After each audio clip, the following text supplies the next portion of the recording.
Welcome back to TYT Sports. Francis and Jason here. So in the aftermath of the NBA Finals, Cleveland Cavaliers, come back 3-1. LeBron James was very quick to take to Instagram. Zero Dark 23 is over, I guess. Yep. Now that he's back on social media. And the most trending posts recently were him not making out with the NBA Finals trophy. Close to it. But close. He doesn't want it to ever leave him. We can show you that. But also the one that answers to all the haters, right? So this is what he posted on Instagram, somewhere between the Vegas club and landing back in Believeland. They said you lost a step, wasn't explosive as once was. The best days was in the real view. I think he meant rear view.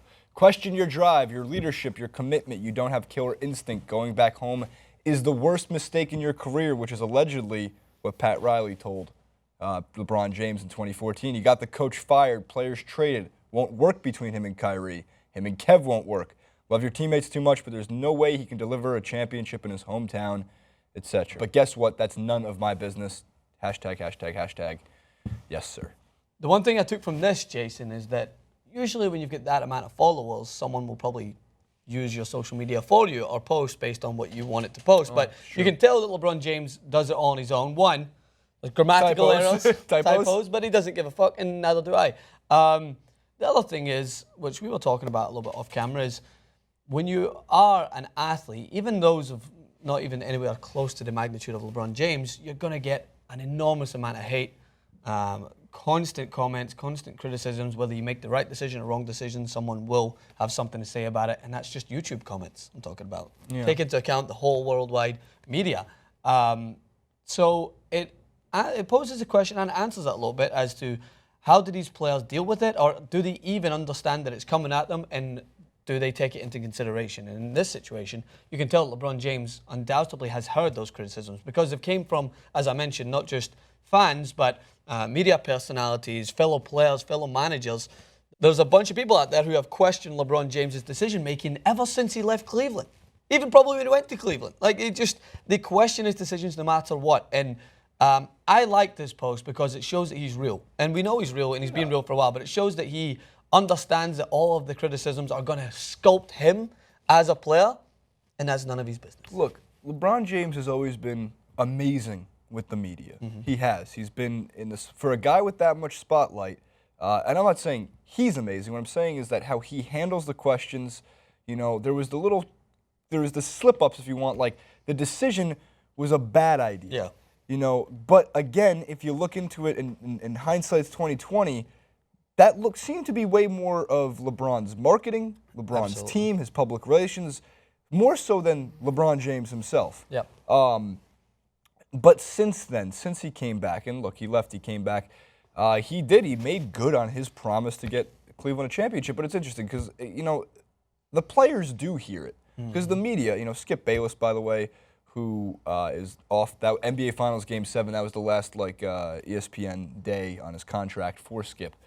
And he was the one who said, and still says, LeBron doesn't have the clutch gene. Now, look, Skip's entitled to his opinion. I'm done criticizing too many guys for certain things. So, I mean, that's what Skip believes. But LeBron James was able to, be a major forefront in bringing Cleveland that championship. Obviously, Kyrie hit the game-winning shot. The thing I answer to that would be Steve Kerr hit the game-winning shot in Game 6 for Michael Jordan. Tony Kukoc is a game-winners for Michael Jordan. Michael Jordan never went to a Game 7. I get that. But in the NBA Finals, he went to, I think, 3 Game 7s in the playoffs. But in terms of James and also just how these guys handle it afterwards, a couple of elements I want to throw to real quick. So, for one, James is a savage because he wore an Ultimate Warrior T-shirt when he came off the plane.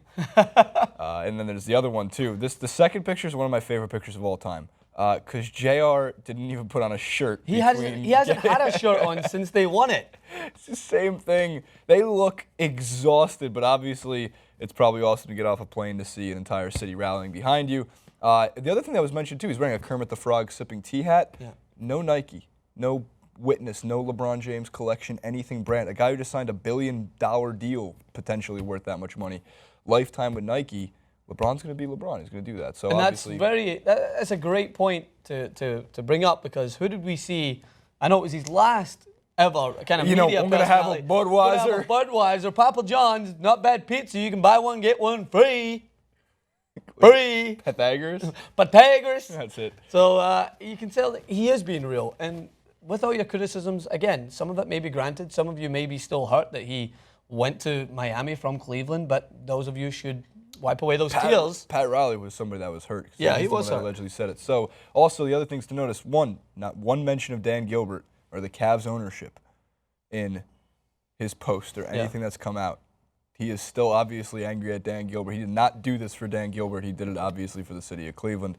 And, of course he wants more. Who doesn't want more rings? Also, a little bit of a side note, but Steph Curry's reaction to everything post-game, they're asking him, like, how long is it going to take to get over this Game 7 and come back next year? And the one thing he kind of alluded to was, his family. He mentioned his daughter, Riley Curry, who kind of consoled him after the game and stuff like that. And he realized, and I think a lot of people realize this, that there's more to it than just basketball. I think in the car yesterday, I had a moment. I told Riley, we didn't win.